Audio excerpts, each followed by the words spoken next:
राम राम जी।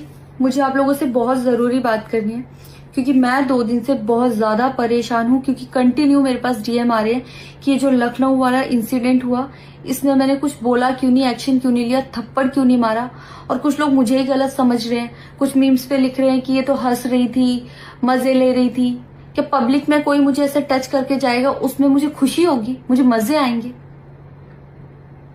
सारी बात ये थी कि जब इनका सॉन्ग के लिए मेरे पास कॉल आया तो मैंने सारी चीजें क्लियर कर ली थी कि इसमें ऐसा वैसा कॉस्ट्यूम तो नहीं है, कोई डबल मीनिंग लाइन तो नहीं है और इसमें ऐसा वैसा सीन तो नहीं है। और मैं शूट पर गई, शूट पे सब कुछ नॉर्मल था, मुझे कोई प्रॉब्लम नहीं हुई।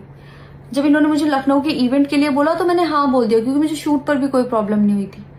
और जब मैं लखनऊ में गई, मैं स्टेज पर थी, मैं पब्लिक से बात कर रही थी, पवन सिंह जी ने मुझे बोला कि इधर कुछ लगा हुआ है।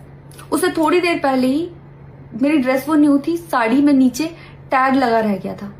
तो मेरे दिमाग में आया कि शायद ब्लाउज का भी टैग लटक रहा होगा।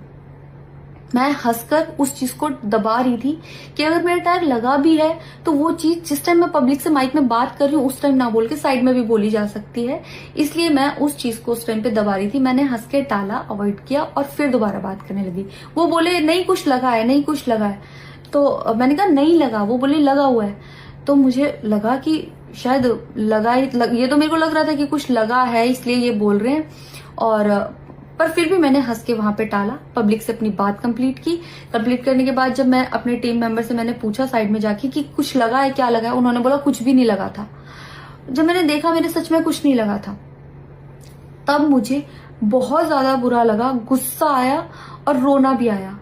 लेकिन मुझे ये नहीं समझ आया कि मैं अब क्या करूं यहाँ पर, क्योंकि जहां मैं गई थी लखनऊ में, पवन सिंह जी खुद भी वहीं के रहने वाले हैं, उसी जगह पर इवेंट था। जितना वो क्राउड था वो सारा उनका